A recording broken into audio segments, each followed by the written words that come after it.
Hello, everybody. I am so very excited to introduce my next guest, Mahisha. First of all, the reason I'm really excited is Mahisha and I have a little connection with our desire and love for food. I have been trained as a personal and private chef, went to culinary school, have just enjoyed food so much. I have 1,000,001 cookbooks and just, watch the cooking channel in my spare time.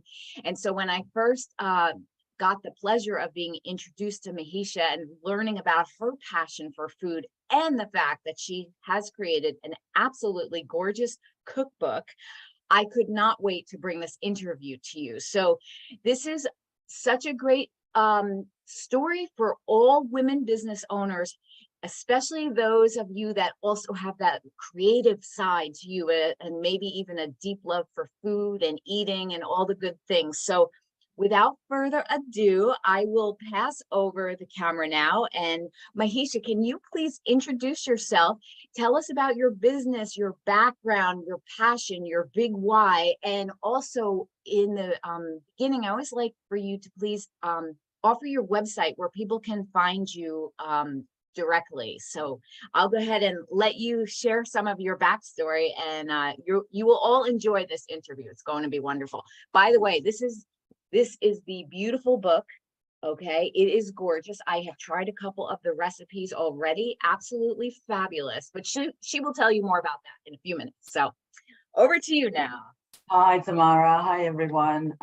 So very excited to be here. Thank you for having me. My pleasure. Yeah, my name is Mahisha Rice, and back in 2019, when lockdown happened, things kind of changed for me, I think, like it did for most of us. And I was in a full-time job, and also obviously homeschooling my then probably 7-year-old. I also had a toddler running around, and it was very manic, crazy, and still working from home. And something clicked, and I just thought I wasn't very happy where I was working 9 to 5, and the stress of it all just added. And I thought, I think it's time now that I really, look into doing my own thing. And started thinking a little bit, and I've always, been very, very fond of cooking and sharing my experience and my spices and all of that with my friends and family. And I love, socializing, hosting, and having people around. And this kind of came to me. And so I started looking, and just to give a bit more background before that, I'm originally from Sri Lanka. This is where I was born. I left Sri Lanka when I was 8 years old. I grew up in France, and now I live in the UK. It's been about 20 years that I'm here, but the background of Sri Lanka has never left me. I've always been very fond of my country. I visit there every couple of years. I still have family there. And so Sri Lankan cooking has always been in my life growing up from a child to today. So this is where obviously my passion for Sri Lankan food came. And then I started looking into spices and things while I was doing my research during lockdown. And lucky enough, I came across this couple in Sri Lanka who also, works with spices and help people export them, things like this. And we connected through lockdown, and I thought this must be a sign. Things just kind of got together at the right time. So that's how the whole thing started. Rice's Bliss, my company. So the website is ricesbliss.com. And I created this beautiful online spice shop where I sell organic. These are my packaging, just to give you a little overview. But these are, they're all on my spice shop, and I've got a collection of curry blends and spices like turmeric, chili powder, and cinnamon, things like this that I sell. They're all organic, they're gluten-free, also obviously vegetarian and vegan friendly. The most exciting thing, I think, a couple of months ago, I launched these curry kits. So at the moment, I've got 3 of them: a chicken curry, dal curry, and a jackfruit curry. But the good thing about these is that everything is ready, measured, all the spices are mixed together. And when you open them, you have in there this card, which has a list of shopping for you to do, maybe things that you already have in your cupboard. And then obviously you've got the spice kit in there with step-by-step to follow. And this is the spices that's in there, including the curry leaves and everything that people normally struggle to kind of find. So everything is in there. All you need to do is cut your fresh ingredients, pour the spices, and you've got an amazing curry. But if you buy these spices, you know, you have to kind of measure it, and some people don't like that. And my goal really is to show people that cooking from scratch is not that hard. People seem to think, especially curries, you know, most recipe books these days come with hundreds of ingredients, and then you have to kind of store in your cupboards, and then you never use them. Rather than doing that, everything here is in the pack, and you pour that and you've got a beautiful curry. But you mentioned my book, so I'll quickly show that too. I've got, the one you've got is the hardcover. This is the soft cover. Yes, beautiful. And they are available on Amazon all over the world. And again, these recipes only have very few ingredients, so I'm trying to make them as easy and simple, like, you know, the title says. But and all the ingredients can be bought in most supermarkets. The curry blends, obviously Sri Lankan curry blends, you can't find them all over the world yet, unfortunately, but they're all available on my website. And yeah, the recipes are very, very simple, very easy to follow. And I just want to show everyone that cooking from scratch, healthy, organic, natural meals are really easy and simple, and you just need to give it a go. So yeah, that's a bit. I love this. And I love the fact also that I think we all appreciate supporting the local artisans, local farmers, the local shops, and so forth. And what you're doing by offering these beautiful spices from your home country is you're also helping other business owners. So it's sort of that whole pay it forward possibility. And it's great for the consumer because they get these unique spices. Like you said, you can find the spices pretty much everywhere, but not specifically from your home country. And I think that this is just lovely. And you're absolutely correct. Sometimes we look at the recipes in certain, you know, cookbooks or whatever, and they're a laundry list long, and they're a wonderful recipe. However, by the time you purchase everything and maybe you use it once or twice and then it expires, it does sort of make you feel like, oh, bummer, that expired and I didn't use it all. And I like the idea of the packets because in the end, they're probably very much more friendly to your budget because it's specific to the recipe. You use it, it's taken care of. And when you're ready to make it again, you can just go ahead on your website and order another package. And I love that concept if it's a type of recipe that you're not doing so often, but you really want to try. And then the other thing I love that you said is that for many business owners, this unfortunate time with COVID, this pause that we all had, for many, it really did become that whole reset and pivot moment. And there was a lot of businesses born in this time or changed, and it really has changed the fabric. And I love that you took that time to connect with yourself and get a real sense for what was missing, and, you know, have this conversation with yourself and feel it out and then put it together. And one thing that you did say that I truly appreciate is you said it was everything sort of lined up where you met this couple and that it was like from the universe. And I absolutely believe that, because I believe once you have a dream in your heart, it is there because it's meant to come to fruition. It's not just there for fun or to play with your emotions and never happen. If it's really meant to be, it will happen and the things will line up. The timing sometimes is different, you know, when it shows up or maybe even how it shows up. But in almost every case of every person that I've ever talked to, when there is that desire for that dream, it happens. And this is one of the messages that I would like all you women to, again, hear it with Mahisha's story. She's saying it too. She had the dream, she had the feeling, and then things started to come to her and it started to develop out. So if you are having a new dream, if you're in the middle of your dream, just trust the process. You wouldn't have the dream if it wasn't meant to happen. So just wanted to point that out. And I love your story. I love your story and the ability to find your creative voice and put it together. And so what I'd like to do is ask you a little bit more about your business with some great questions coming up. So let's see. If you could only choose one answer, what is the number way that building your business has enriched your life? And why would you encourage other women to pursue building their own businesses as a form of self-discovery and especially self-empowerment? Okay. So can you repeat the first bit of the question? Sorry. Absolutely. If you could only choose one answer, what is the number one way that building your business has enriched your life? And then why would you encourage other women to do it? Yes, definitely. So for me, I think the first bit that I explained around lockdown and how stressful things got for me is the main thing.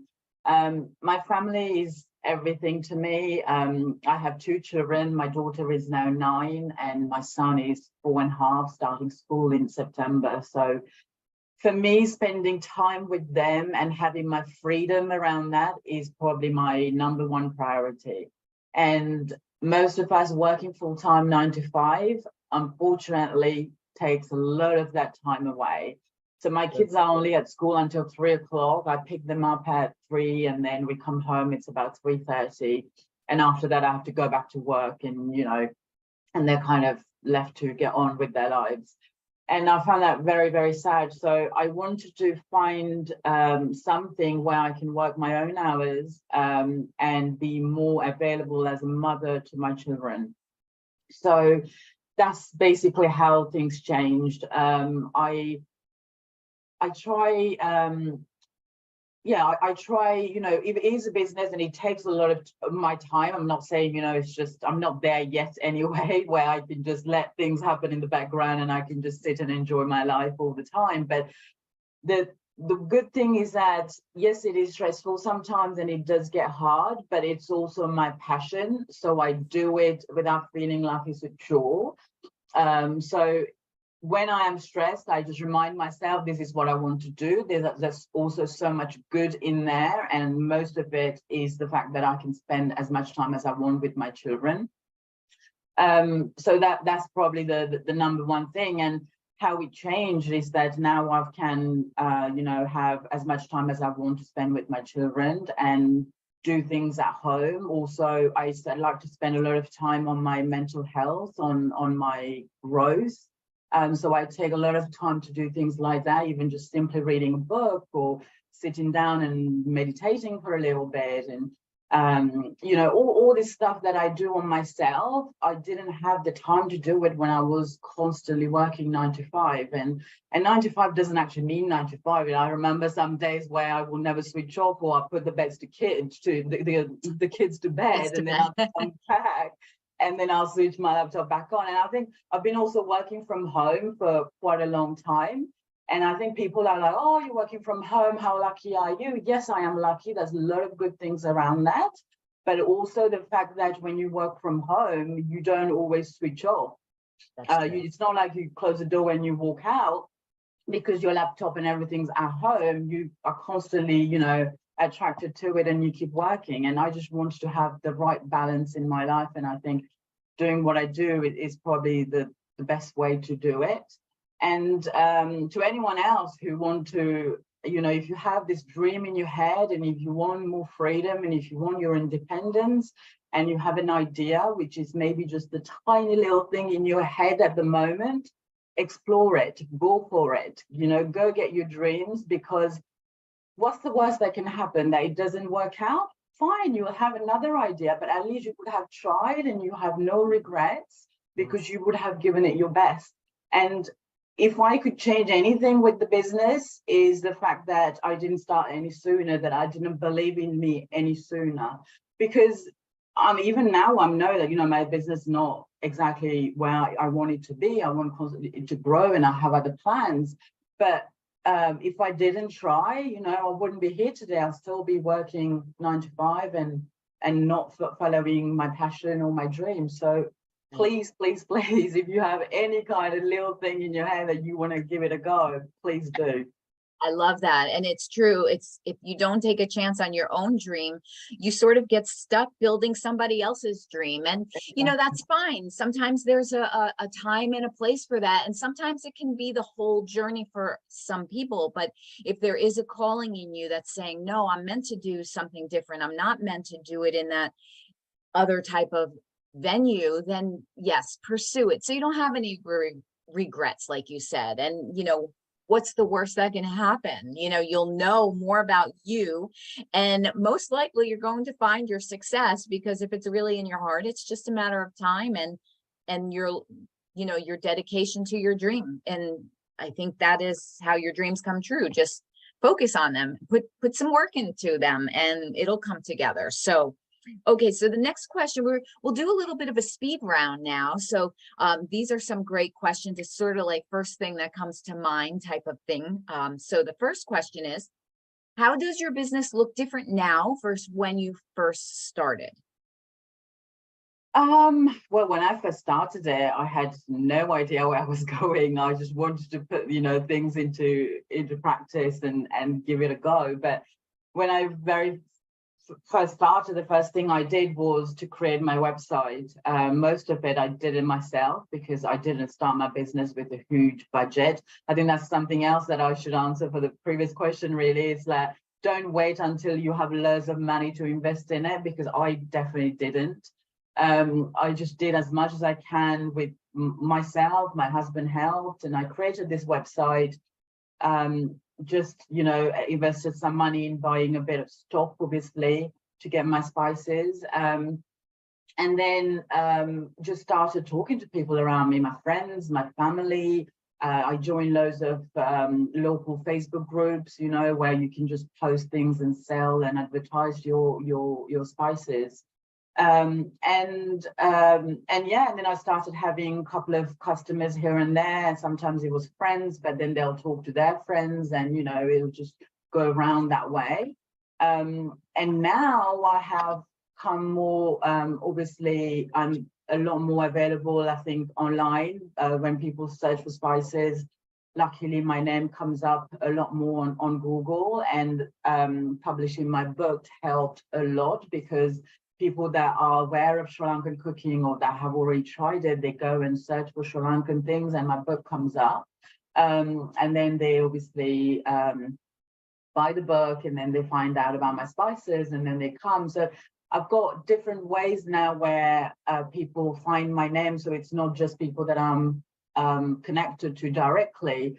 So yeah, so I think I'm just slowly, with different things that I've tried, like the book, like more advertising online. These are all free things, by the way. I'm not spending a fortune advertising and marketing my products, but there are so many ways now. I think social media is the biggest thing.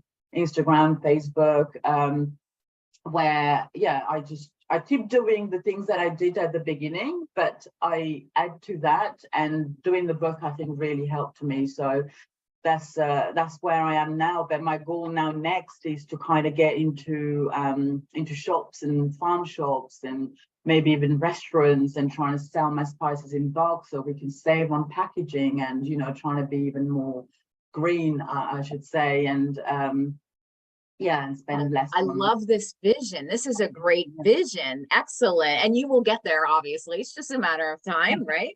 So actually, before you even go on to the next question, there were two things that you just said that I think our audience would love to hear. One, you had to be visible. You had to show your face. You had to get in front of people. Did you have in the beginning a little difficulty overcoming a little shyness, or you know, sometimes we're self-critical? And if so, how did you switch into that confidence where you're just like no, it's not a problem now. Because a lot of women do struggle with this. And Yeah. I always like to get some tips from those, because I think we're all there initially. We're all like a little bit panicked about the idea of being visible. I'm going to be honest. I mean, I haven't got over that. I'm still very, I'm still very much there. Even doing this interview, I felt so nervous. And every time I want to pick up the phone, or I want to walk into a shop or anywhere and talk to someone about my spices, I get very nervous and I think, oh my gosh, what am I doing? What if they say no? But if they say no, they say no. Well, how am I going to, if I don't ask, I will never get yes either. So I really, I don't know if you follow Mel Robbins at all, but she has some amazing books, and she's someone that I've been following for quite a while. And she's got this 5-second rule that she talks about a lot. Yes. And so I follow little things that I learned like that. And the 5-second rule is basically, when you want to do something, do it within that 5 seconds, because if you start thinking, analyzing, and listening to that little voice in your head, you will not do it, or you will cancel it, or you will change it, you will try to postpone it. So this is what I'm trying to do now, is anything like that I get an idea and I think, oh, this is great, I have to do it, I try straight away pick up the phone or leave my house and go to that shop. I know it's not always possible, life obviously happens, but whenever I can, I try to do it as quickly as I can within those few seconds, so that I don't change my mind or scarcity stops me. I love this. I love Mel Robbins, and that 5-second rule. It's really a winner. It's sort of the feel the fear and do it anyway. But this just creates, it's like, okay, I can do anything for 5 seconds, right? So 5-second rule. So the other thing I wanted to ask you about is, you mentioned doing the things that you originally started doing, Instagram, Facebook.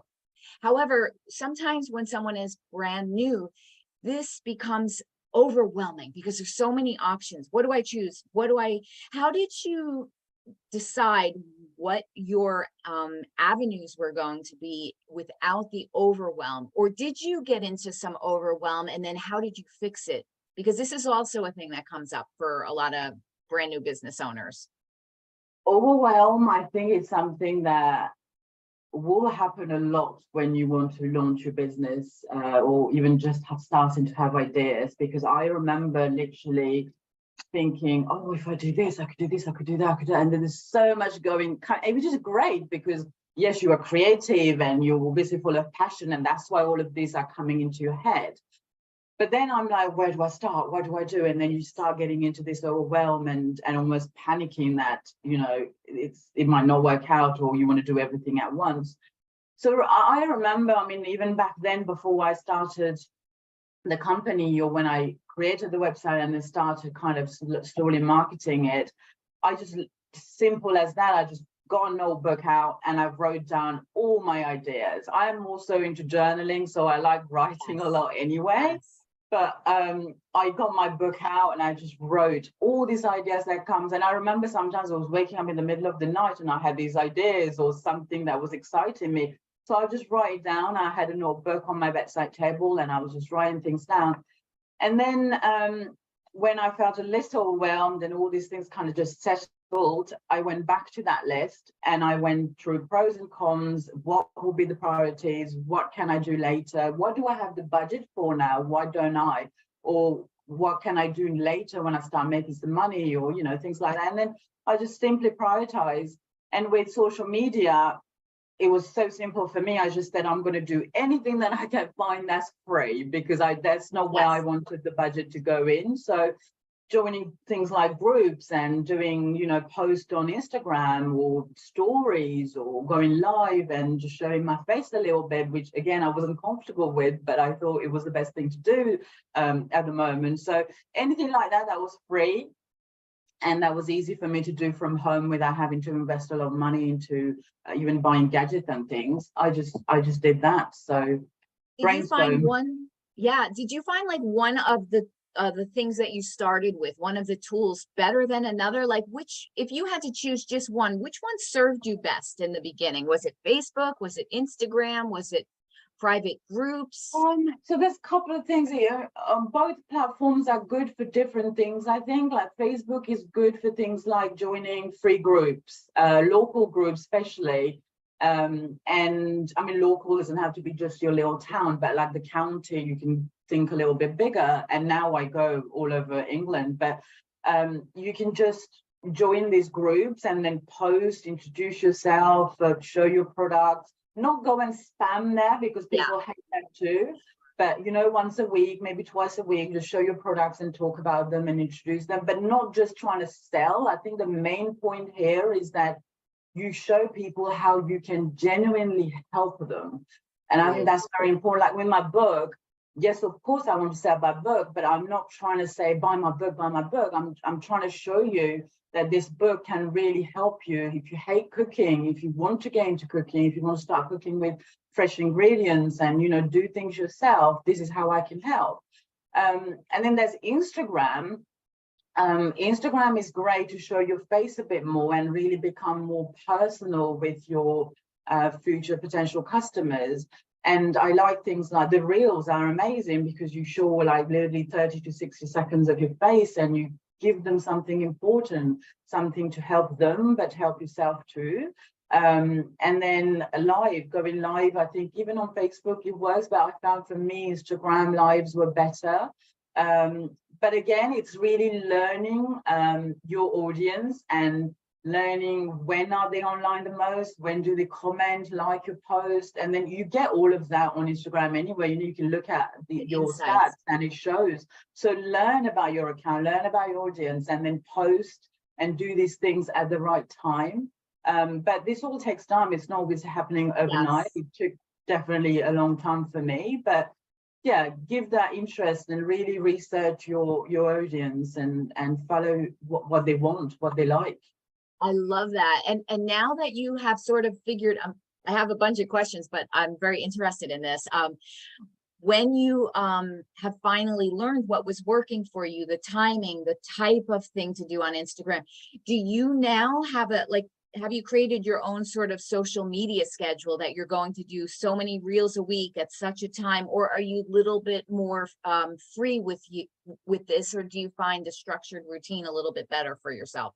So that is something that I actually got overwhelmed with because I was kind of forcing myself to post on a regular basis and doing so many reels and so many posts. And I also have two accounts there. I've got my personal Instagram account, and then I've got the Rice is Bliss Instagram account, and then it became two accounts to manage. And, you know, obviously takes a lot of time and you need to be very creative. And sometimes you're just tired and nothing comes up, you know. So now I've taken that stress out of me, and I just thought, you know what, I'm going to I post quite a few stories to show that the accounts are live and they are being, you know, posted and things like that. But I also don't force myself to post on a regular basis. I just tell myself when the ideas come, when I feel creative, when I have actually something useful for myself, but also most definitely useful for my audience, that's when I'm going to post. And I also use both my accounts where if it is really something into the spice world or cooking, then I'll post on my Rice is Bliss account.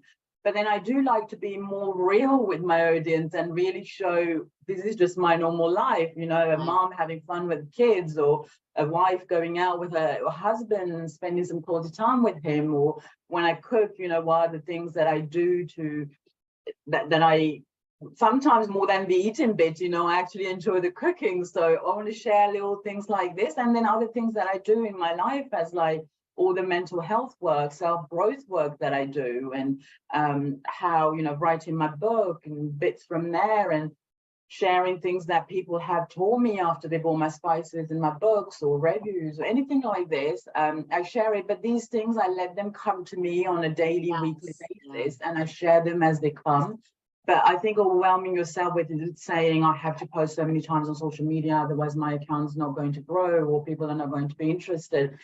There might be some truth behind it, but I don't really want to know because I'm just going to stress about it. What's the point? And I think business like this, I mean, you really have to learn to enjoy it and stress is all around us all the time. So why create yourself more of it, you know? I love this answer so much. It's huge because this is what happens to all of us. We take these great courses that teach us many things, and they're all valid and beautiful. And then we say, okay, well, we have to sort of be like a factory, you know, and but we created our business most likely from pure joy, inspiration, and the thing. And then now we're trying to box it and put, you know, boundaries and force things. And I love, because again, I have gone through this, and I know many women as well. I love that you allowed yourself to listen to yourself, and then you realize, this is my joy business. Why do I want to not have it create joy? And I definitely agree with you. When inspiration fills you, and especially if you're doing meditation and journaling, it's going to come often for you. And I love this idea. I wholeheartedly believe in it. I think that, you know, maybe there's a little bit of systems and structures that are necessary, but the majority, you know, maybe it's that 80-20 rule. Let it be inspired action, because people will resonate with inspired action. And I love, you know, because I've seen your recent reels and your pictures with your hubby out and your kids in the backyard, and it's adorable. And this is the very important, that relatability. We're just real people, and it's progress, not perfection. And rejection is redirection. So like you said before earlier, like if someone says no to you, okay, thank you, you know, it's a redirection. It's okay. It doesn't have to be so tightly wound and structured and rigid. And we have to always recall why we started this in the first place, and always touch back to that. And if it's starting to feel more like heaviness in you, then that's the time when you need to hit your meditation pillow and start talking to yourself, and you'll get the answers, right? Absolutely. And it happens to all of us. So I love this. And this goes on then to the next question. What empowering routines, what I like to call wealthy woman habits, do you follow each day? Like, what, now this might be structured, or it might also be inspired, but what are some of the wealthy? I know you mentioned journaling and meditating, so I already have an idea of where you're going to go with this, but is there something that you do, rituals every day? Yes. So meditation is, I'm not pro at it, no one, I think, but I do like to meditate daily. Sometimes I only have time for 5 minutes of meditation, but then that's what it is. But if I can do longer, I try to do longer. Journaling is something that literally changed my life. I like to journal first thing in the morning, most of the time. Sometimes I do it before going to bed. And journaling isn't just about writing the good things. And, you know, I literally write every piece of bad things that's happening in my head, all the negative. And because what helps is that when I do write all these negative things down, I don't talk about it all the time, and I don't, you know, lay it out on other people. And it helps me so much to clear my head. So yeah, journaling, I highly recommend it to anyone. There are other things that I do, like affirmations, mantras, you know, repeating yourself affirmations all the time, especially when you feel low. I try, whatever, if I'm stressed, you know, I try repeating myself things like I'm happy, I'm content, I'm confident, and things. And I actually get my children to do this in front of the mirror every day before bed now.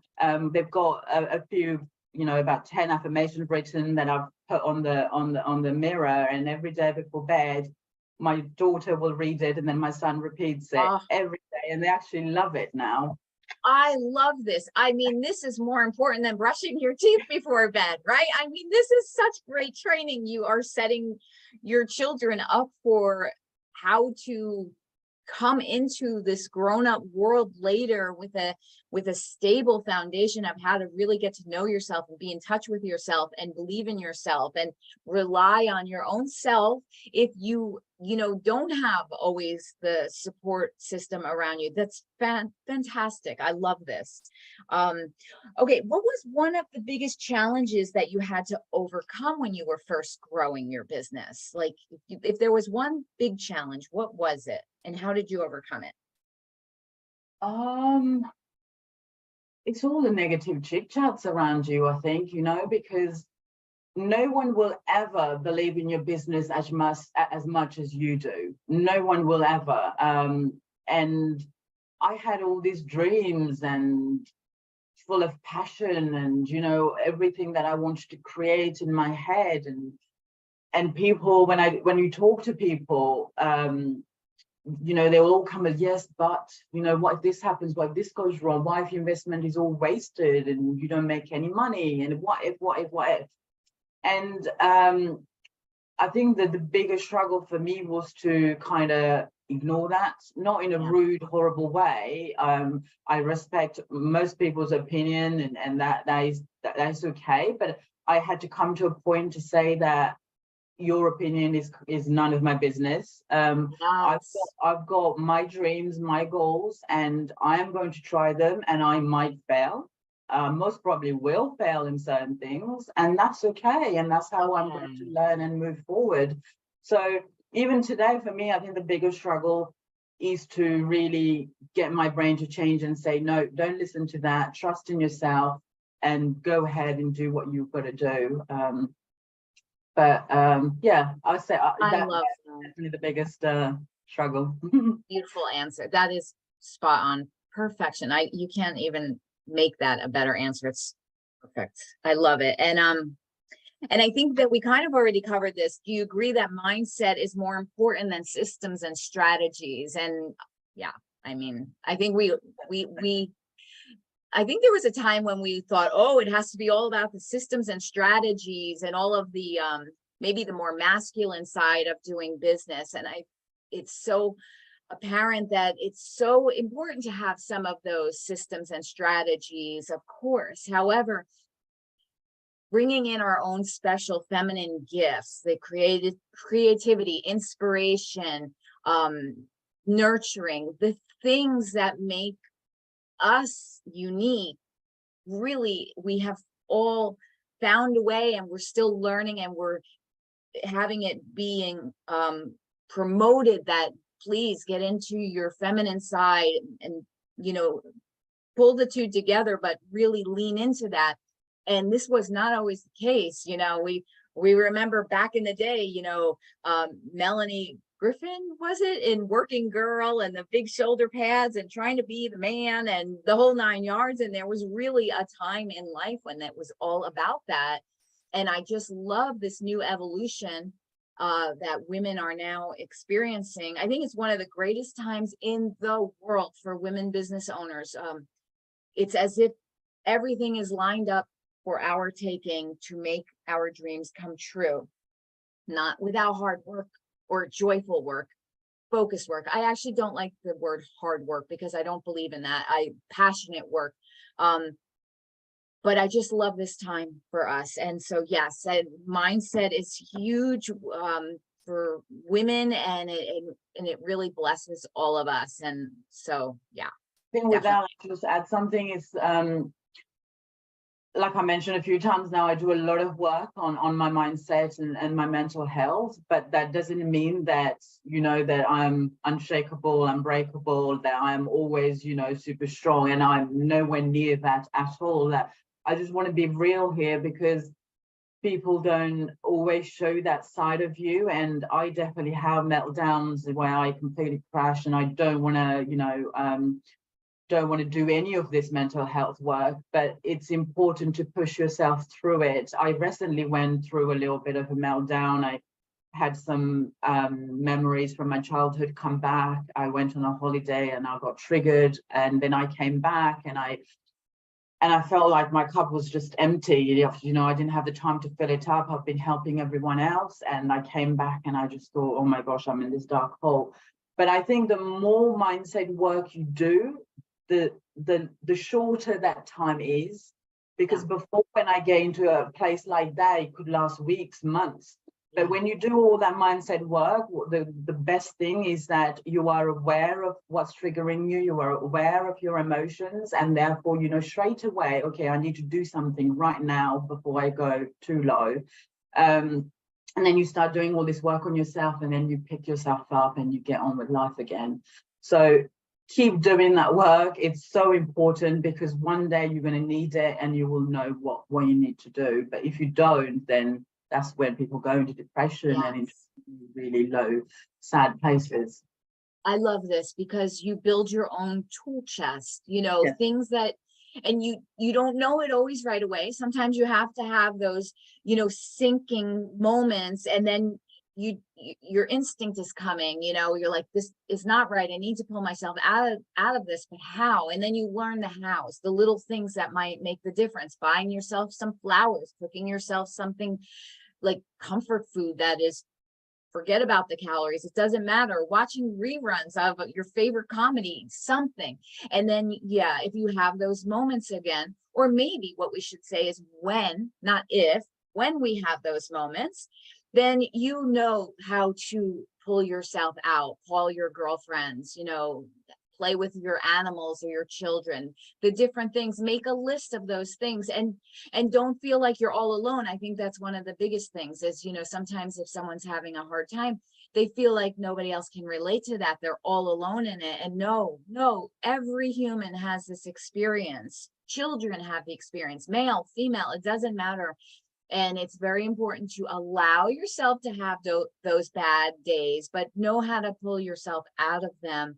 I remember my mom would give me a little fun little thing, and I remember it to this day. If I was having a sad moment or whatever, she's like, okay, you have 10 minutes to feel all the feels, but then you're done, and pick yourself up. And now I'm not saying that you only get your 10 minutes. However, it was a way, it was my anchor out, you know, it would help me pull out of it. So, and I think this is a great thing that you brought up, because mental health awareness is a big deal. Sometimes we underrate our emotions and think, oh, I got this, I don't need any help, I can handle it. And then sometimes it just, you can get lost. You don't want to get lost. So you have to, you know, hear what you just said. So other people, so you're not alone, everyone. You're not alone. Figure out what brings you up, brings you the joy, the simplest pleasures. It could be a piece of dark chocolate. It doesn't matter. It's just little things to change your mood. Allow yourself that, yes, we all have triggers, and be able to recognize those triggers when they do happen, and that it's okay. And different triggers for different people, regardless, but you have control of yourself. You have your own power. There is nothing, nobody can take your power away. Just, you know, step into it, feel your power, and start to pull yourself out of it. And, you know, you're your own best friend, no matter what it is in your life that you're going through, and you can always rely on yourself. So I love that you brought this up. It's very important. And thank you for that. So that's for everybody. There's a way to pull yourself out and up, and then be smiling and going forth with your dreams again. And okay, so that's great. Thank you. Okay, so this one actually is on money blocks, because I am a money mindset coach. And so it's, money blocks are a very interesting subject, and we all have them, and they typically come from our childhood and upbringing and so forth. So the next question is, money blocks are a huge issue for many women, and as a money mindset and business coach, I personally love helping women transform their money story. So I'm just curious, what was your number one money block, and how did you rise above it? Oh gosh, that's a good question. Juicy question. I think money blocks are something that I'm very aware of, actually, that I came across quite recently in my self-growth journey. And I think for me, the biggest thing to overcome money blocks is gratitude. Oh, It's yes. definitely, I think we are so we're so good at talking about what we don't have, what we would like to have, and what we lack of. But we don't take enough time to be grateful for the things that we have. I mean, I look around and I'm just like, I've created all of this for myself, a beautiful home, every little thing that I have in my house that I use all the time, this beautiful desk I'm sitting on, the laptop I'm using, you know, all these things. And just looking outside, my window here is beautiful. I see, you know, trees and birds singing, and I love it. Those are things that natural, that doesn't cost me a penny, but that makes me so happy. And you know, things like that come to my head sometimes. Oh, I can't afford that, or I can't do that yet. Or I try always turn them around. That comes again to affirmations as well, turning it to, okay, maybe I can't buy it today. Maybe I choose not to spend that money on that today, but I know that I can find ways to buy it. Money is energy, you know, money just goes around. You give, you get it back. And if you don't give, you don't get it back either. So it goes around. And yeah, for me, I think the biggest tool is to be grateful for what you have, appreciate the things that are around you, appreciate the people that are around you, and feel the gratitude like in your body, in every single part of you. And the more you are grateful for, the more things you will have to be grateful for. So amen. It's funny because even on my Facebook profile, I have a little emblem. It's all about gratitude. And I absolutely have been living by this. And I forget a long time ago, I remember, if you can't be grateful for what you have, why should you have more then? You know, and basically you have to say thank you, thank you, thank you. And yeah, this is just really one of the biggest things. And just to touch back, I thought of another thing. Oh yeah, have you read this? I mean, look at that. I literally go through this book. It's like a Bible for me. And this book, I love Rhonda Byrne. I've read The Secret. That was one of my first books on the law of attraction. And this book has become my Bible.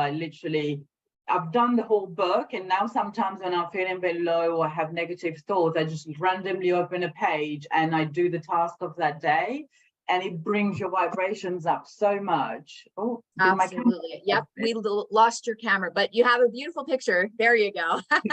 Absolutely. I have her books too. I mean, yeah. I mean, they're beautiful. So I love that. That's exactly my answer too, is gratitude is always my first thing. So let me just see. So, okay, have you ever had coaching and to help you with your mindset or business growth? And why would you recommend others to hire a coach? I've had a lot of coaching. I've had not just coaching. I started with literally counseling, psychotherapy, because we all have our traumas to deal with, and I definitely have a lot of them. So I've had a lot of therapy to work on those, and I still do, not as that much on a regular basis, but I still have therapy. And coaching goes, I think, a bit step higher than that once your mental health is in a better place. And I've done coaching for many things, just general life coaching, but also business coaching. And I think we all, I mean, the biggest of all these CEOs and, the people that are in the most amazing place that inspire me have coaches, we all do, because there's always so much for us to learn. There's so much for us to learn from other people's experiences. And also sometimes, like you mentioned before, we get overwhelmed with things. We have so many ideas. We don't know how to prioritize them, what to prioritize, what to do first, what would work, what won't work, what's worth a risk, what's not. And I think with coaching, that's what you get. These coaches really help you to stay on track. And when you say you're going to do something, they help you to actually do that, because we get scared, and I wanted to say no to this interview so many times, but when you get coaching, and when you get people that know how to keep you in line, then that's when you know what to prioritize and what to do. And I find that I think it's coaching. Loads of people say, oh, coaching is expensive, I can't afford it. Again, it's not something that you should never say you can't afford something, because you will always find a way if that's something you need. But I think coaching is an investment. It's the same as investing in your business. You invest in a coach because that coach will literally help you get your business where you want to go. And sometimes it might just be that that's not the right business, you need to find something else. But that's what a coach will do. And also, I think the important thing with a coach is that it's another pair of eyes. When it's your business, when it's your little baby, you only see certain ways, certain things, but the coach sees it from the outside world and will give you another set of eyes, like I said. So I find it very important, and I think it's definitely something that we all should consider. I absolutely agree with you, and not because just because I'm a coach. I still get coaching. I have always gotten coaching, and I sometimes think about it, you know, when we look at the Olympics or figure skating, they did it with a coach. They're at that level because they're passionate, but even though they had the passion, they didn't do it on their own. They had coaches and that kept them accountable, told them where they couldn't see for themselves what the coaches could see it from an outside perspective. Like you're saying, sometimes when you're so involved in your own business, you can't see it. And to have those extra eyes to clarify, to make the awareness, the accountability. And I think, you know, these businesses, these are passion projects. And sometimes we think, oh, I should be able to handle it all on my own. I'll figure it out. And yes, maybe this is the case, but it might take you longer. It might confuse you more. You might experience more overwhelm. And sometimes you think, like you said, I can't afford a coach. It might be more that you can't afford not to have a coach, because you'll get there quicker, cleaner, clearer. You have to choose, of course, the right coach and everything like that. But to really help you, especially with the accountability, I mean, that's why even gym memberships have personal trainers. Some of us are able to work out 5 times a week and we just show up and get there. And that's great. But some of us need that assistance. We need that help. We need to understand our body type, what exercise is best for us. And we need someone to hold us accountable. I mean, when you think about it, we all went to elementary school. If teachers said, just show up if you're in the mood to learn, if not, it's okay, come when you, I mean, no, we sort of had our teachers and our systems holding us accountable for those reasons, so that we could learn, so that we can graduate, we can go on to other things. And so sometimes I think, yes, it's important to realize it's okay to ask for help. Don't have to do everything on your own. And it doesn't always have to be expensive, you know, even if it's like you said, you have this great book, you know, sometimes it's just a book that can keep you on track. So just important to, you know, realize that there are different forms of help out there to help you grow in whatever aspect of your life, whether it's relationship or physical or business or, you know, being a better parent, whatever it is. It's always nice to learn and implement. And so, yeah, I love that. I love that idea. So let's see. I was just curious, what has been your biggest victory or milestone that you have achieved in your business so far? Would it be the writing of your cookbook? Yeah, it's such a great cookbook. Can you show it one more time again so people can see the title and they can go on Amazon and get this? I love this book. It's beautiful. So this is Simple Modern Sri Lankan Cooking with Mahesha Rice. And this book, literally, it's basically what my customers asked for. They said, you know, I love your spices, love the quality and everything about it, but I don't always know how to use them, what to do with them. I do share obviously a few recipes here and now on my blog or on social media and things, but it's nice to have something, I think, all in one place where you can open my spices and pick a recipe and, oh, I'm going to make this today.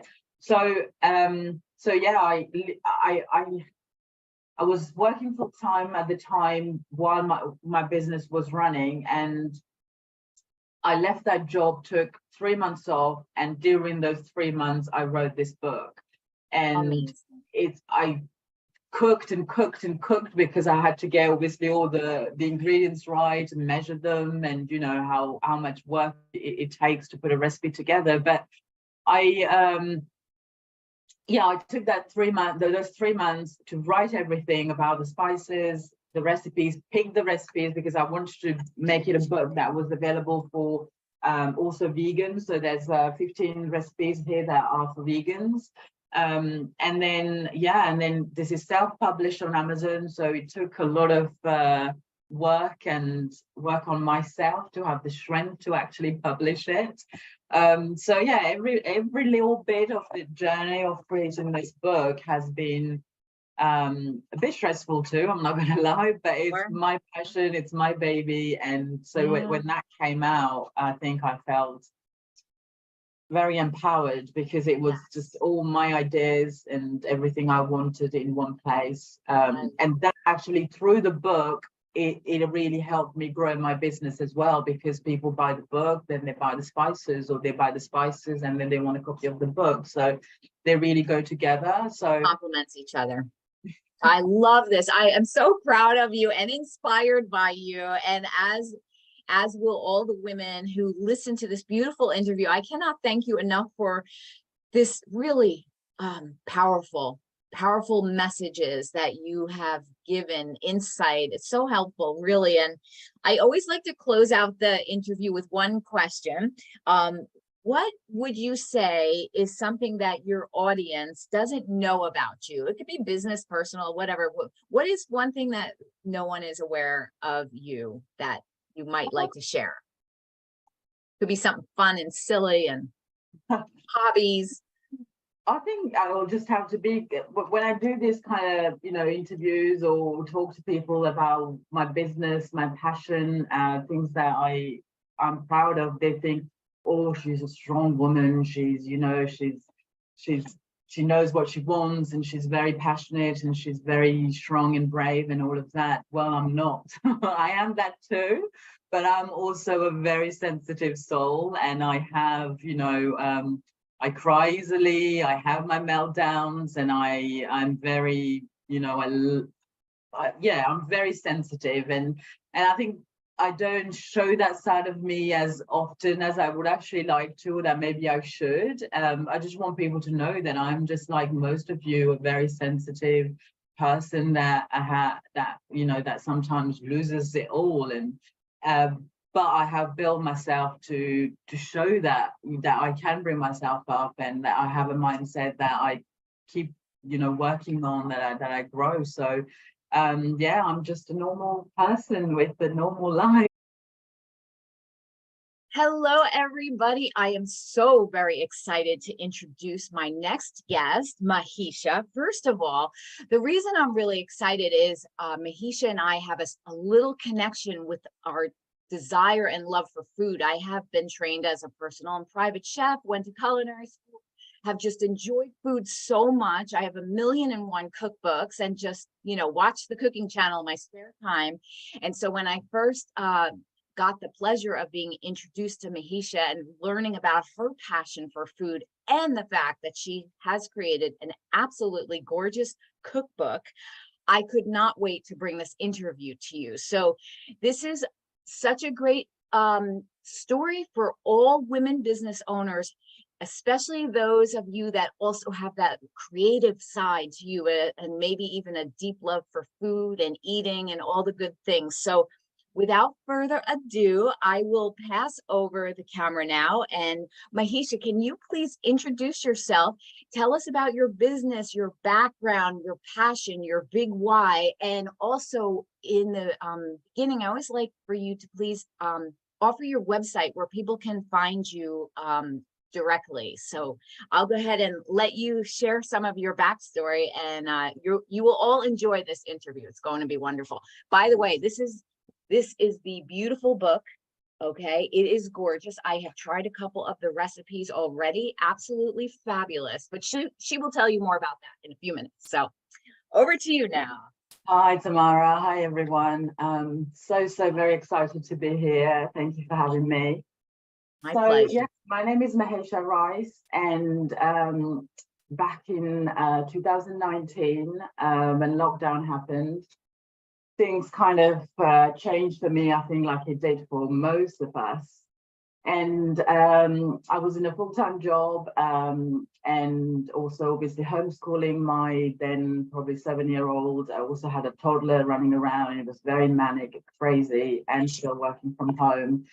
And something clicked, and I just thought I wasn't very happy where I was working 9 to 5, and the stress of it all just added. And I thought, I think it's time now that I really, look into doing my own thing. And I started thinking a little bit, and I've always, been very, very fond of cooking and sharing my experience and my spices and all of that with my friends and family. And I love, socializing, hosting, and having people around. And this kind of came to me. And so I started looking, and just to give a bit more background before that, I'm originally from Sri Lanka. This is where I was born. I left Sri Lanka when I was 8 years old. I grew up in France, and now I live in the UK. It's been about 20 years that I'm here, but the background of Sri Lanka has never left me. You know, I've always been very fond of my country. I visit there every couple of years. I still have family there. And so Sri Lankan cooking has always been in my life growing up from a child to today. So this is where obviously my passion for Sri Lankan food came. And then I started looking into spices and things while I was doing my research during lockdown.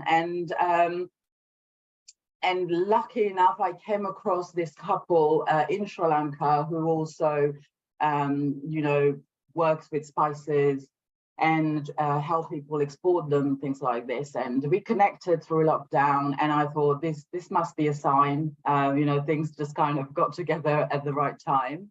So yeah, so that's how the whole thing started. Rice's Bliss, my company. So the website is ricesbliss.com. And I created this beautiful online spice shop where I sell organic. These are my packaging, just to give you a little overview. But these are, so yeah, they're all on my spice shop, and I've got a collection of curry blends and spices like turmeric, chili powder, and cinnamon, things like this that I sell. They're all organic, they're gluten-free, also obviously vegetarian and vegan friendly. The most exciting thing, I think, a couple of months ago, I launched these curry kits. So at the moment, I've got 3 of them: a chicken curry, dal curry, and a jackfruit curry. But the good thing about these is that everything is ready, measured, all the spices are mixed together. And when you open them, you have in there this card, which has a list of shopping for you to do, maybe things that you already have in your cupboard. And then obviously you've got the spice kit in there with step-by-step to follow. And this is the spices that's in there, including the curry leaves and everything that people normally struggle to kind of find. So everything is in there. All you need to do is cut your fresh ingredients, pour the spices, and you've got an amazing curry.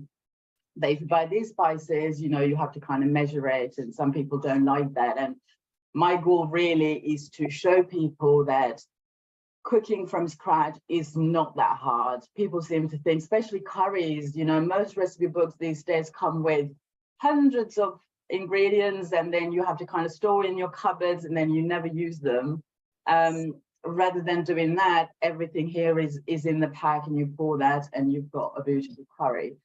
But you mentioned my book, so I'll quickly show that too. I've got the one you've got is the hardcover. This is the soft cover. Yes, beautiful. And they are available on Amazon all over the world. And again, these recipes only have very few ingredients, so I'm trying to make them as easy and simple, like, you know, the title says. But and all the ingredients can be bought in most supermarkets. The curry blends, obviously Sri Lankan curry blends, you can't find them all over the world yet, unfortunately, but they're all available on my website. And yeah, the recipes are very, very simple, very easy to follow. And I just want to show everyone that cooking from scratch, healthy, organic, natural meals are really easy and simple, and you just need to give it a go. So yeah, that's a bit. I love this. And I love the fact also that I think we all appreciate supporting the local artisans, local farmers, the local shops, and so forth. And what you're doing by offering these beautiful spices from your home country is you're also helping other business owners. So it's sort of that whole pay it forward possibility. And it's great for the consumer because they get these unique spices. Like you said, you can find the spices pretty much everywhere, but not specifically from your home country. And I think that this is just lovely. And you're absolutely correct. Sometimes we look at the recipes in certain, you know, cookbooks or whatever, and they're a laundry list long and they're a wonderful recipe. However, by the time you purchase everything and maybe you use it once or twice and then it expires, it does sort of make you feel like, oh, bummer, that expired and I didn't use it all. And I like the idea of the packets because in the end, they're probably very much more friendly to your budget because it's specific to the recipe. You use it, it's taken care of. And when you're ready to make it again, you can just go ahead on your website and order another package. And I love that concept if it's a type of recipe that you're not doing so often, but you really want to try. And then the other thing I love that you said is that for many business owners, this unfortunate time with COVID, this pause that we all had, for many, it really did become that whole reset and pivot moment. And there was a lot of businesses born in this time or changed, and it really has changed the fabric. And I love that you took that time to connect with yourself and get a real sense for what was missing, and have this conversation with yourself and feel it out and then put it together. And one thing that you did say that I truly appreciate is you said it was everything sort of lined up where you met this couple and that it was like from the universe. And I absolutely believe that, because I believe once you have a dream in your heart, it is there because it's meant to come to fruition. It's not just there for fun or to play with your emotions and never happen. If it's really meant to be, it will happen and the things will line up. The timing sometimes is different, when it shows up or maybe even how it shows up. But in almost every case of every person that I've ever talked to, when there is that desire for that dream, it happens. And this is one of the messages that I would like all you women to, again, hear it with Mahisha's story. She's saying it too. She had the dream, she had the feeling, and then things started to come to her and it started to develop out. So if you are having a new dream, if you're in the middle of your dream, just trust the process.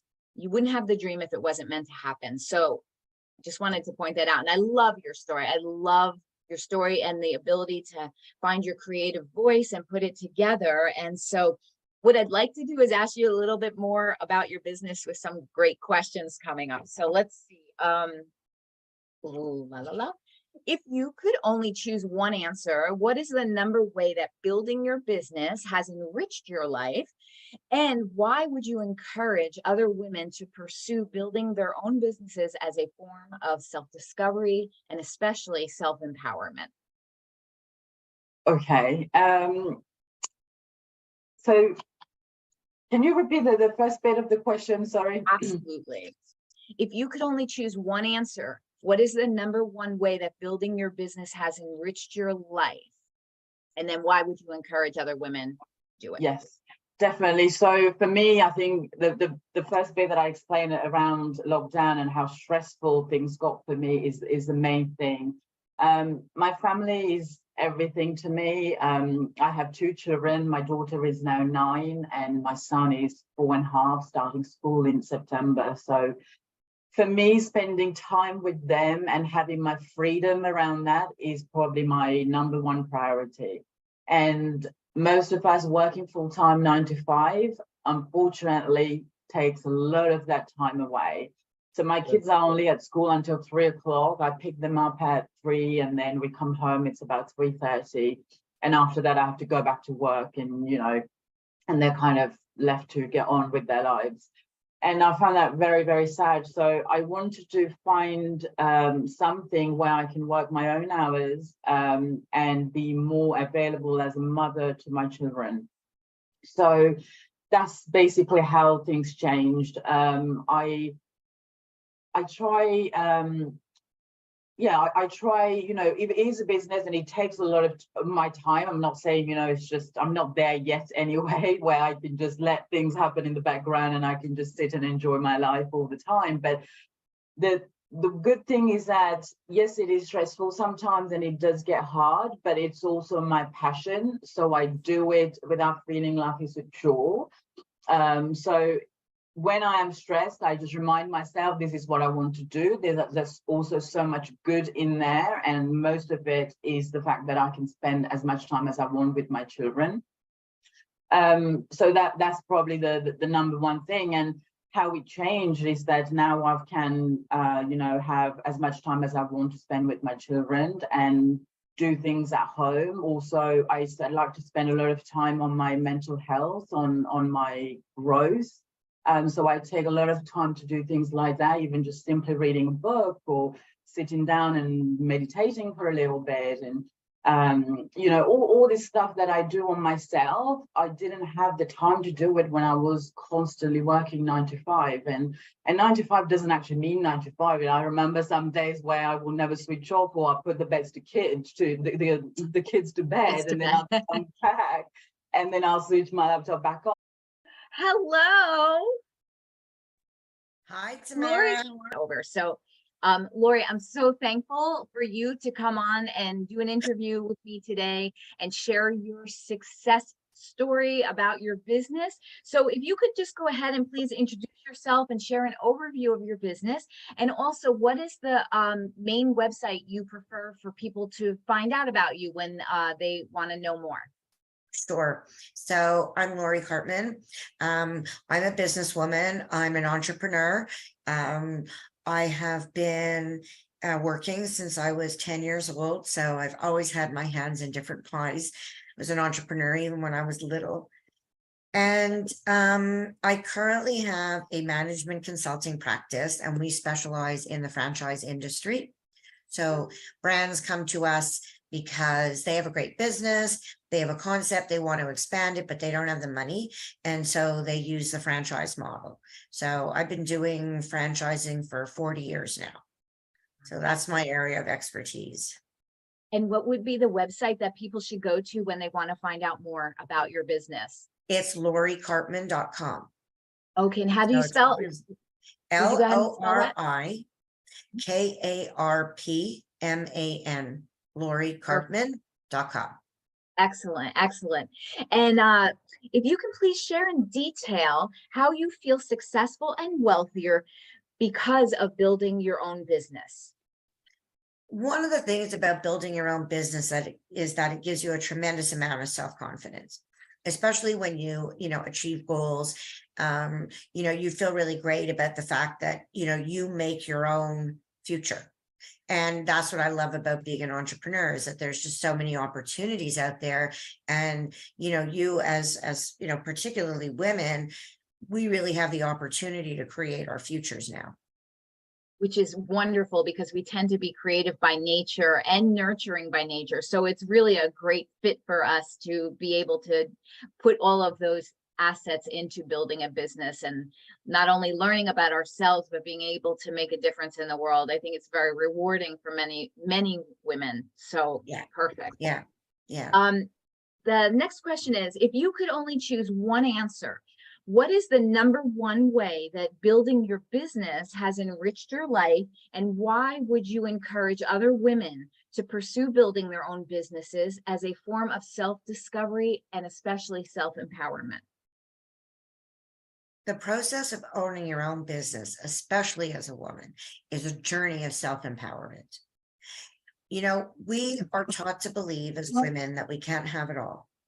And the truth of the matter is, you can have it all, just in different amounts at different times. When your kids are younger, you spend more time with your family, less time on your business.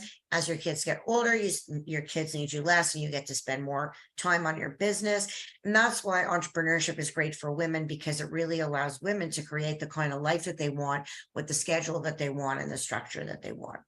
Absolutely. It's like the perfect scenario for the freedom that you need at specific points in your life, and that it just flows with your life, and it's not rigid or structured, which is very difficult for women, because there's so many women juggling many different things at the same time. So this is really a great opportunity for women to pursue that. And just curious, have you had coaching to help with your mindset and business growth? And if so, why would you recommend others to hire a coach? Yes, I've had coaching both personally and professionally. I'm a big believer in it. I mean, I do business coaching, and I even believe that coaches should have coaches.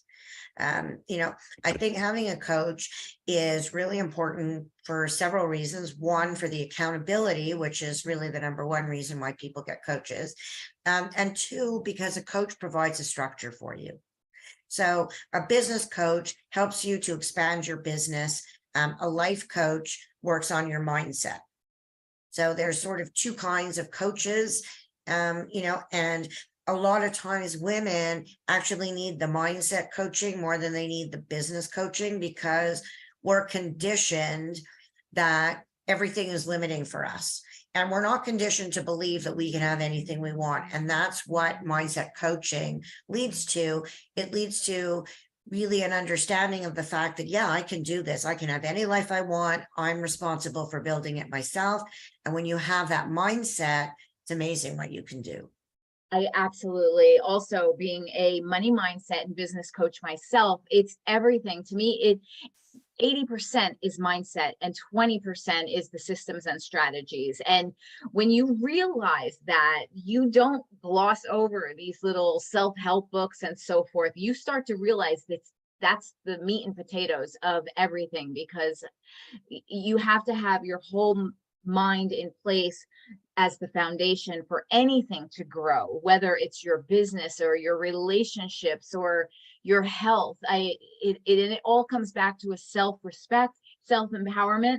But these are things that we need help and guidance on, because we don't always know how to get there. We know we desire it, but we don't have the tools. And I agree with you. I have coaches. I will always have coaches. I am a coach, but I have coaches, and Me I will too. never stop that. Yes, it's so important. And it just keeps you invigorated. You know, you're always growing, you're always learning, and it's just one of the best things that you can do for yourself. So Yeah. wonderful. And then that, you know, the process of the mindset coaching and the business coaching can be very uncomfortable.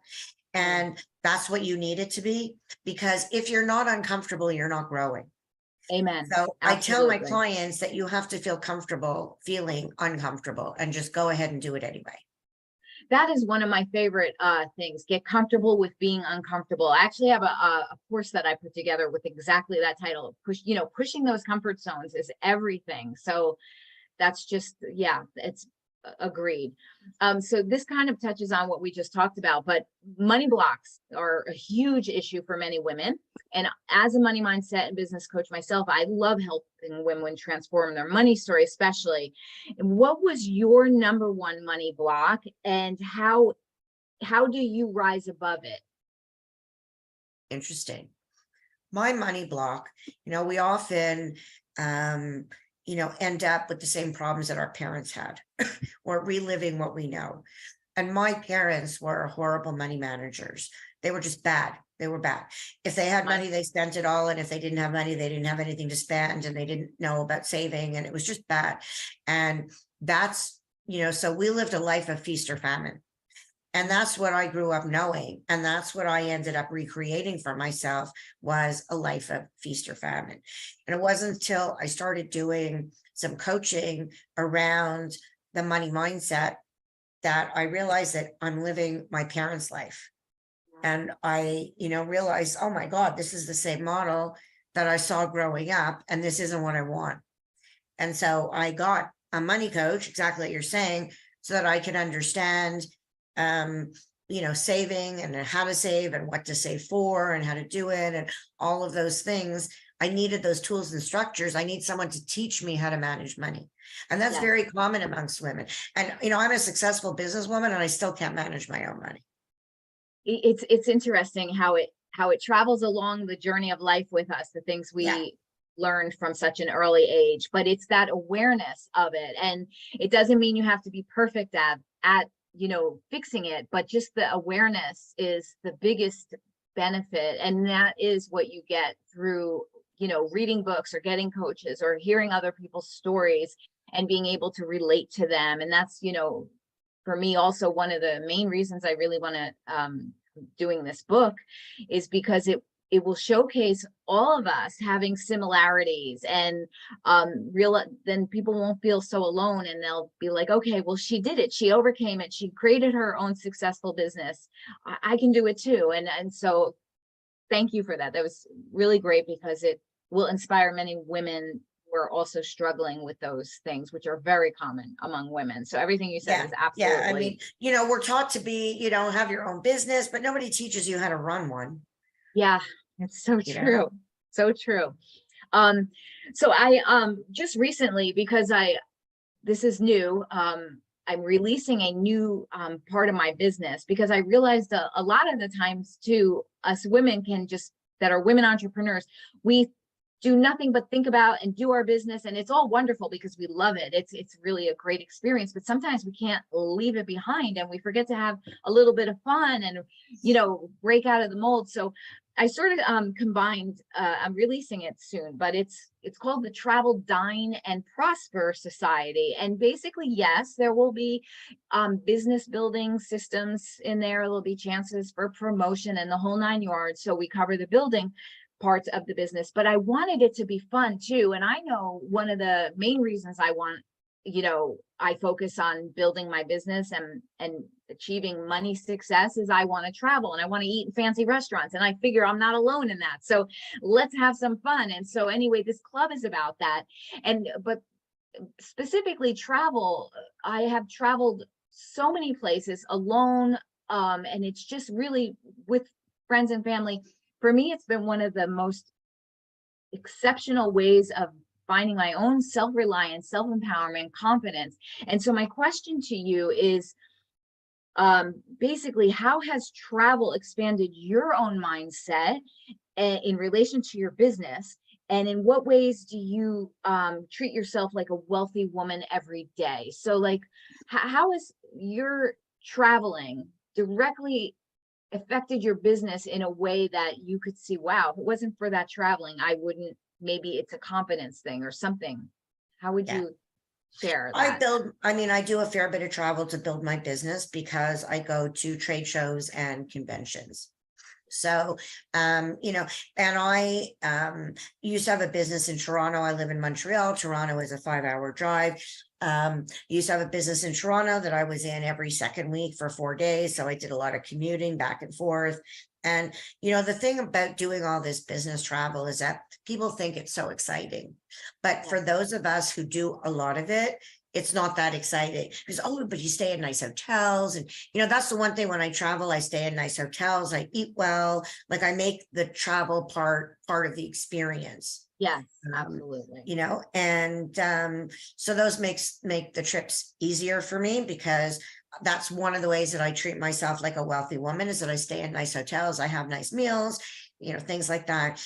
But given the choice, I'd rather be home having my own meal, sleeping in my own bed. And I think that's true of a lot of people who travel for business. But if it weren't for the traveling, I wouldn't have the business that I have. That's right. I guess it's through networking that, that's how I build my business is through meeting people and networking. So right. So that is a perfect aspect of like business and travel together. But I think I was more speaking about like your own personal travels, like adventures you've taken just for yourself, not related to business, but how by doing that type of travel, you could see somehow it built your confidence in some way, or you're feeling like you could connect the dots that solo travel trip you took to wherever it made you stronger in some way that has directly helped you build your business. Believe it or not, the travel that really, sort of built me was my first trip to Europe. I was 16 and I went to live with a family in Paris for 6 weeks. Oh my goodness, I did that. And that was a fabulous experience. I was there, I was living with a family. They were business associates of my father, so they weren't strangers. And I stayed with them, and it was really interesting because I lived in their home. So it was really like traveling, but not like being a tourist. It was really like being a resident, going to all the local places that only the locals know. And that was really my first trip that I took by myself, that I was tens of thousands of miles away from my parents, and I was 16 years old. And I Yeah. remember really not liking this family and not liking being with them and thinking to myself, I can't stand this family. I want to go home. But I had the foresight to know that I don't know when I'm going to get this opportunity again to live in France. So I just, sucked it up and finished Yeah. my experience, which was a wonderful Yeah. experience. Just, the family wasn't so wonderful in the end. Yeah, it's true. And that just taught you to sometimes just push through even when it's not Yeah. exactly perfect for you. Like Yeah. there's parts of business. We love our businesses, but maybe not every aspect of our business. But you probably recall on those things consciously or not that okay, you can't always be cherry picking, and we have to, Right. do the things sometimes we don't want to go and grow forward. So that's Yeah. exactly perfect perfect example of how that relates and builds other parts of your life that you don't even realize that it will. Correct. Yeah. Okay, so the next question is, how do you create a 5-star reputation for your business?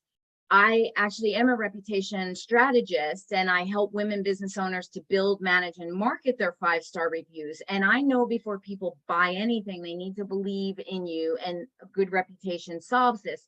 So how do you, and this is important for new business owners that will be watching this or reading the book, how would you encourage them, and how have you built your reputation, and why does it matter? And do you have any pointers that you can give Sure. on that? It matters. It matters more than anything else. Your reputation is all you have. And my father used to say to me, all you have is your name. And he'd say, and right now it's my name, so don't ruin it. Okay? While he was still alive, he'd say, right now it's still my name, so don't ruin it. No And that's, pressure. yeah, no pressure. But that's true. That's all you really have, and I have built my reputation over the past 40 years on honesty and integrity. And people know me, and they know that if you ask me for my opinion, you're going to get a brutally honest opinion. So if you don't want Love it, don't ask for it. But that's what I'm known for. I'm known for being really upfront with my clients, very transparent. And I built my career on speaking and writing. Now, when you speak and write, you can be the biggest idiot in the world. But if you speak and write, people think you're an expert on the topic. They see your name, they think you're an expert, whether you are or not. That's the perception.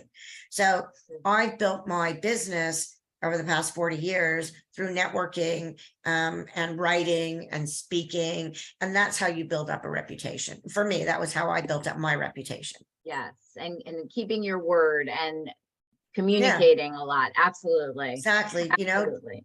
Like say what you're going to do and do what you're saying. Absolutely. Okay, so the next part of our interview together is sort of a speed round. So I have 24 questions here. It sounds like a lot, but it's fun and it'll go quick. So it's more like the first thing that comes to your mind, not too in depth, not too short, but we'll just go ahead and go forward with these questions. So let me know when you're ready. I'm ready. Go, let's go. Okay. First question.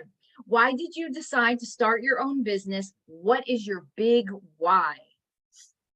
I decided to start my own business because I have never been a good Indian. I am only a chief. I've never been good. Well, I've been employed for other people. I don't do well as an employee. I need the freedom to be able to think about it and do it in my own way and not be micromanaged. And so for me, I worked for other businesses. I wasn't in my own business forever, right? I worked for other companies first.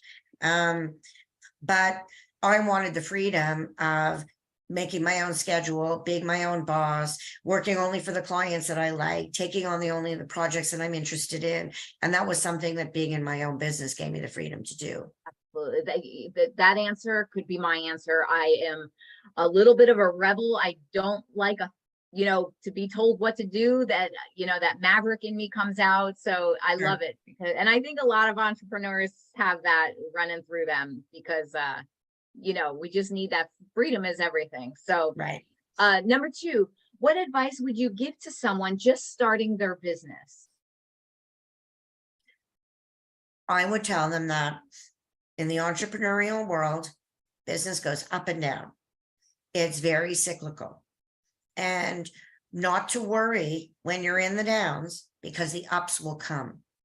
And that was something that took me a long time to learn, that when I wasn't busy, I used to freak out and think my business is over, and then realize that no, it's just a period. I'm going through a period and it will come back. And so now when I'm in the lower periods, I, use it to do other things that I need to do, that I need to get done, or personal things or whatever, but I don't sweat it anymore that I'm in the low period, because I know the high ones are coming. And that's what I would tell people, is business is cyclical, and you have to be comfortable with that. That's true. I just actually spoke with a relationship coach, and she said the same thing. She was so busy around the holidays, because that's when Sure. a lot of people are hoping to have that love connection to share with, and Valentine's Day. And now she said it just dropped off because of all of that, but she knows it'll go back up again. So it's very interesting.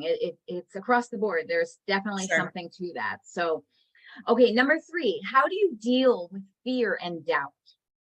I don't. I don't. Ooh, yes. I don't. I don't have fear. Oh, Fear, what I do is, when I have fear, I face the fear and I do it anyway. There's a lot of love things that that I've book. been afraid to do, Yeah. but I feel the fear and I do it anyway. And I get tremendous empowerment from that. I'm a skydiver, and, Wow. the first time I went skydiving, I was like totally afraid. And then I just said to myself, I'm not going to be afraid. I'm just going to, I went tandem. So I was strapped to somebody. So I said, I'm just going to enjoy this ride. And it was so amazing and so exhilarating. And when I got down to the ground after, it was like, you feel like you could do absolutely anything. I love this. So Love I this figure if I can answer. jump out of a plane, I can do most anything. Well, it's interesting you say that. And I love I know this book. Is it Melody Beattie that wrote Susan Jeffries wrote Feel the Fear and Do It Anyway. That book was significant in my life. So I love that saying. It has really served me well. And interesting, because when I was in Europe, I was backpacking through Europe by myself, and I was in southern Germany, and I was riding a bike through the meadows, and it was all fabulous and fun. But all of a sudden I started to feel a little bit like, oh, this is really nice, but I need a little adventure. And I saw all these people tandem jumping over Neuschwanstein Castle, and I thought, first of all, I'm afraid of heights unless I'm in a roller coaster Right. enclosed by a machine. I don't know what came over me. All of a sudden I go and decide, okay, how much is it? And let's do it. And I got a tandem guy. His name was Fritz. He hardly spoke any English. All I could make sense of was, he said, I will count to 3 and you just jump, don't look down. And of course he's, in his broken German, he says, okay, run to the edge. Don't 1, 2, 3. And of course, what did I do? I looked down, and then he kind of shouted at me, and I didn't want to get yelled at. So I just decided to jump. The next thing, we're like flying up and over the Neuschwanstein Castle. And I was giggling and having the most Yeah, it's great. amazing It's a lot of time. fun. Unbelievable. And like you Yep. said, after that experience, on the flight home back to America, I was just looking at building, and not on the flight, but when I got home, I'm like, I want to jump off that building. I want to jump off that. I Sure. just got so excited. I didn't, of course, but I am looking forward to doing that. And I had a picture of my sneakers, so high above. And I placed it on my refrigerator. And I said, if I ever get afraid, I'm going to look at my feet hanging over, all those high in the sky, and Sure. remember that I can get over my fear. So Right. this good example, I can relate with you. I did not jump out of a plane yet, though. I have to add that to my list. So, okay. So number 4, what empowering routines, wealthy woman habits, do you focus on each day? Self-care. And how does that look for you? What is that? For me, that looks for me, when I'm finished working, I work at home, but I'm very disciplined. I have an office. I have a beautiful office. I've created a space for myself that I love to be in, but I only work in my office. My computer does not leave my office. If I'm working, it's here. The rest of my house is home. It's not a workspace. So I come in the morning and I open my light and I open my computer. I start my day. I'm here all day. And then at the end of the day, I close my computer, I close my light, and then I'm home. And the first thing I do is I'll just sit for half an hour, either watch the news or mindless TV, but just like, don't talk to me.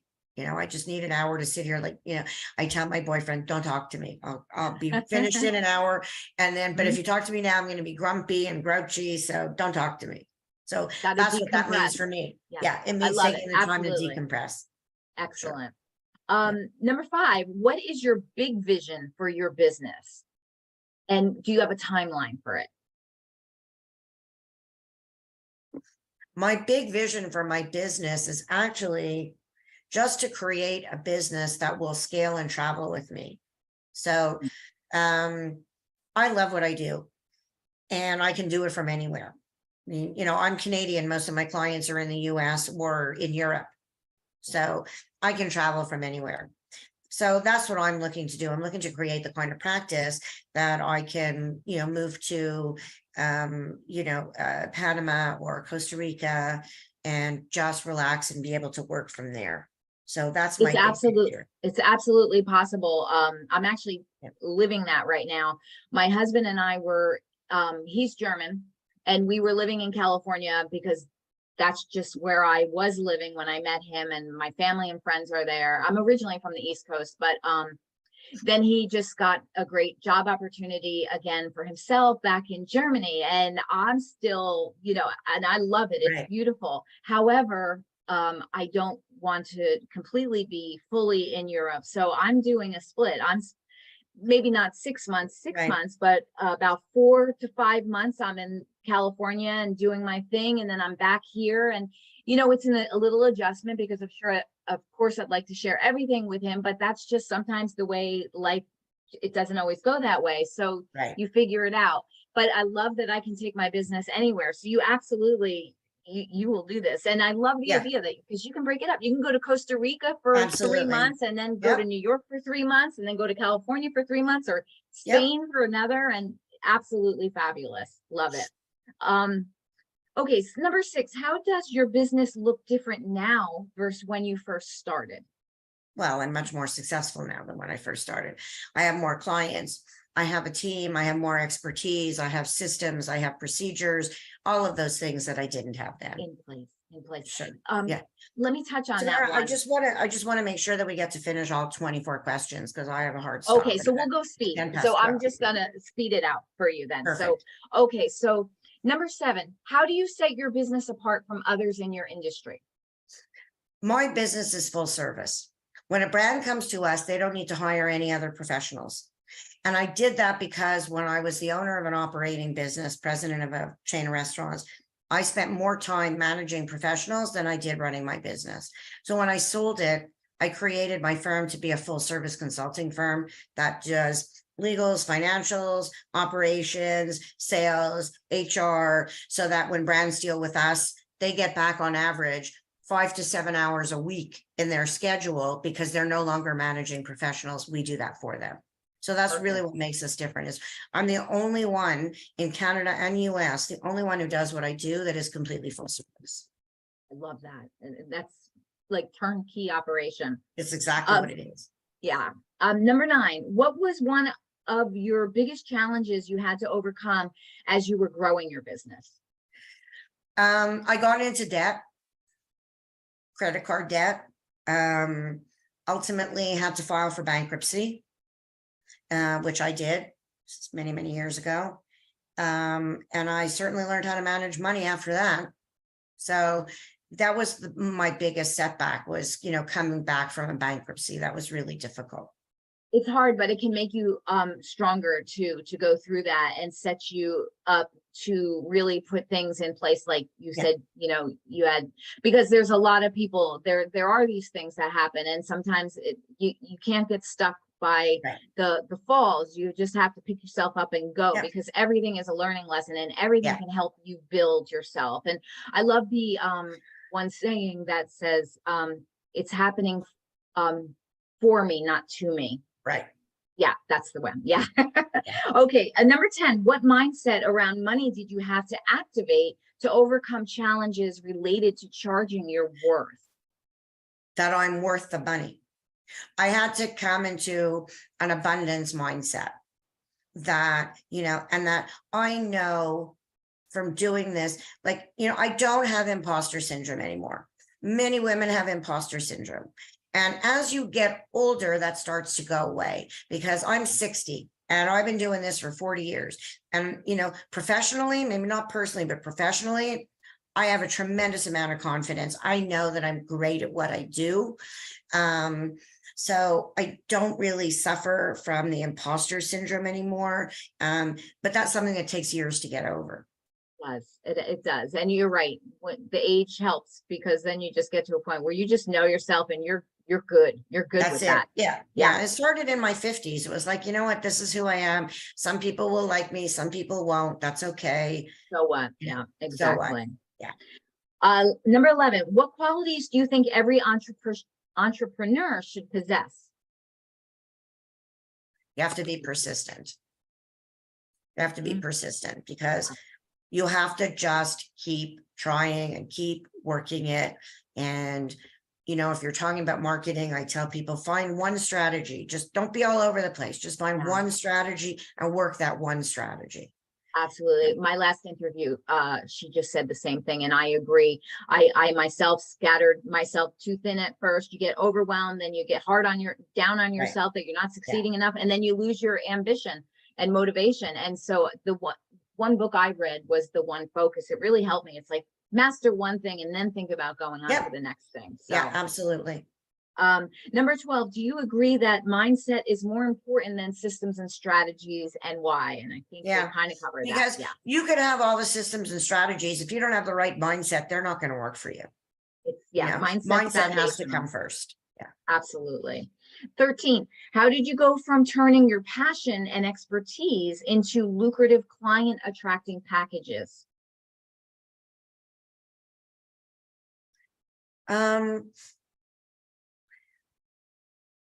Like I say, I'm very lucky that I have a particular niche and I have a varied range of expertise that most people don't have. And I just happen to have that because of my career path. So for me,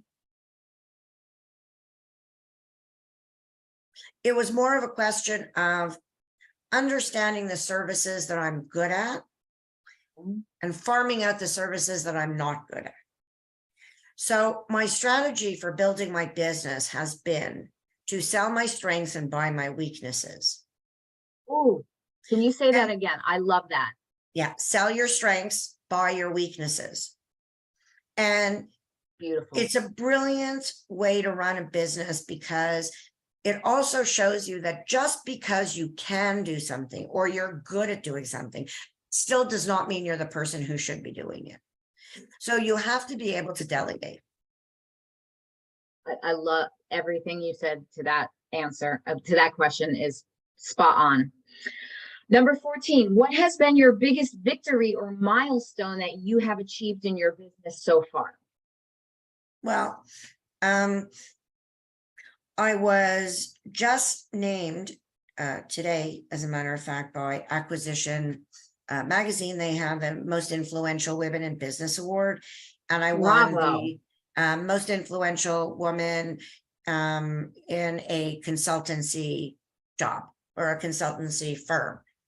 And so I just won that for 2023 Most Influential Women Business Award. So congratulations. Cool. Thanks. Don't forget to, because I don't apply for that. I don't submit my own. This is something that strictly, like other people vote award. on, like a People's Choice Award. Yeah. Don't forget to send me that link. I want to make sure we get that out there. Okay. Congratulations. Big deal. Thank you. That's awesome. Number 15, what will you never compromise on with your business? My integrity. If I didn't have the level of integrity that I had, I would be a much wealthier woman, but I wouldn't be able to look at myself in the mirror. And that's my trade-off. I need to look at myself in the mirror and feel good about myself. And So I will never compromise my integrity.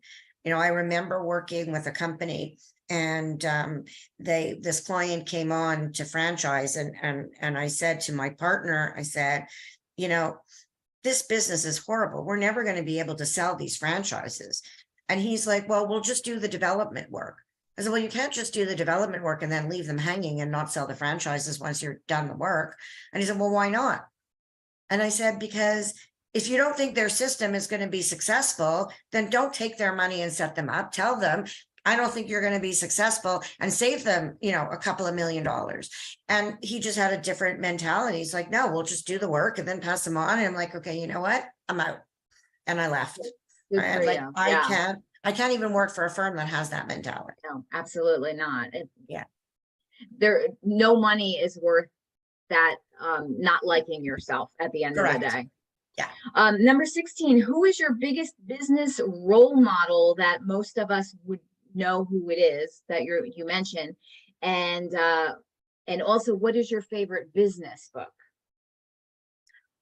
My role model is somebody that no one would know. My role model is a man named Robert Rach, who was, when I first started my career, I practiced law. So I'm a recovering attorney. I practiced for 34 years. Mhm. And the first partner that I worked for really taught me how to generate business. He really taught me about lead generation and how to bring in the business and how to close the business. And I've learned from him and I take in what he does. And that's worked for me over the past, 20, 30 years. Fantastic. Fantastic. And my do you have a favorite business book, Mhm. it's by David Sandler. Okay. And it's called You Can't Teach a Kid to Ride a Bike at a Seminar. Interesting And title. it's a fabulous book. It's an easy read. It's what I recommend that to everybody. I've read it many times. It's on the Sandler sales system. And it's meant for people who want to sell and not feel salesy. Ah, that's great. I will Yeah. definitely look into Yeah, that. it's a great book. It's an easy read. He does it through storytelling. It's absolutely brilliant. It's a sales system that I've been using for 20 years and I swear by it. Perfect. Okay. And that is something that anybody can get is Oh, yeah, you go yeah. to You can get it on Amazon. Amazon. It's on Audible. Okay, great. That's Oh, a yeah. great It's tip millions of because copies have been published. excellent, excellent. Let's see. Number 17, how do you define success? What does it look like in a day in your life? I think you kind of hinted on that Yeah. before anyway, but what does success look like a day in your life? Success in a day in my life looks like having happy clients. Mm, That's what it is for me. When I'm a professional copywriter. It's a little gig I have on the side. I'm a professional copywriter. And I love when I send things to clients and I've written business articles for them or blogs or websites, and they come back and they say, oh my God, that's amazing. I could never have written it myself.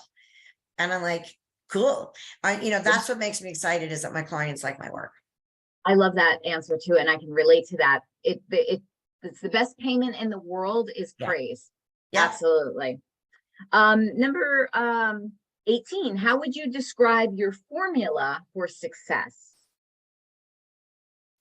It is being honest and authentic, realizing that I am not selling a product or a service. I'm providing a solution to a client's problem. That's a huge mind shift, Yes, because it takes you away from the feeling that you're selling someone something. I'm not selling someone anybody. They have a problem and I have the solution. This is my solution to your problem. If you like it, great. If it's not for you, it's not for you. But that's really how I see selling is I'm not for everybody. Not everybody's going to want to hire me. But those that speak to me, that get who I am and that I'm authentic, I always close those sales. I love that. I think of it like selling is serving, basically. And you have a responsibility. If you can help somebody quickly and successfully, you have an obligation to do that for somebody else if you are a giving person. So selling is serving. So, and I love the way you framed it as well. Wonderful. 19, at what point did you look at your business and consider it a success? you know, success for me has come in stages. So my business has been successful at different points in times for different things. So, you know, I'm, like I say, I'm very well known in the franchise industry. They call me the Yoda of franchising. I'm like really well known in it. Mhm. So, I think I lost track of the question. Just at what point did you look at your business and consider it Consider it a success? success. I considered it a success at different points. So Okay. like when I got my first $10,000 client, that was success. And then when I sold my first franchise, I considered that success. And then when I brought on my first assistant, you know, because these are all growing stages. And so Milestone. success for me is a journey. It's not just one thing, you know, it's not just, Absolutely. you know, it's the journey of having small successes every day. And knowing that it's worth continuing your business because you're seeing, okay, it's working. Let's keep Yeah. going. Exactly. Exactly. Number 20, what would you change about your business journey if you could go back in time? If anything. I would have, when I got divorced, I would have hired a money coach when I got divorced. That's what I would have done. Because like many women, although I was in business and I'd been in business, you know, my ex-husband managed all of our money. So the money would come in, and the bills would come in, and he would take everything to the office, and I never knew how much anything cost. So when I got divorced, it was a big shock to me. And I got my settlement and I went through it pretty quickly because I didn't really understand how hard it was to make it and the value of it. And so that's what I would have done, is I would have gotten a financial coach if I had to go back and do it all again. I love that answer. It's strong and it's so relatable what you're saying. And I appreciate your honesty. I've gone through it. My mother has gone through it. Her friends have gone through it. My girlfriends have gone through it. I hear stories from other people. It seems shocking to me that we have to be, there's so many beautiful, great men, but there's also this need that we have to put in place to be a little bit more protective and put our boundaries in place and get smart about money and that mindset and confidence. So thank you for being authentic. Smarter. Yeah, I would have gotten smarter about money a lot sooner. Yeah, but you know, it's okay. That's part of the journey, and that's it. Yeah, and thank you for that, because there's I think a lot of women have a lot of shame around money and mistakes. And when you are so beautiful to share, you're basically saying, you're not alone, sister. I've been there. I got through it. I'm a success now. You're going to be just fine. Absolutely. And they can relate to you. And it helps take the stigma off of it. Who said we had to be perfect? Be perfect at something we were never really even taught the tools to be perfect about. Yeah, no one ever taught me about money. Exactly. You know, luckily my parents, my parents had a horrible mindset about money, and that was all I knew. So that's what I picked up. Yeah, and they learned it probably from their wonderful, beautiful parents that did the best that they could. Your parents did the best that they could for you, and that's just how it goes. And but it's just, we're living in such a great time right now where there's so much ability for us to finally get educated about this and make some proper choices for ourselves. So I spent a little time on that one because that's big for you, me,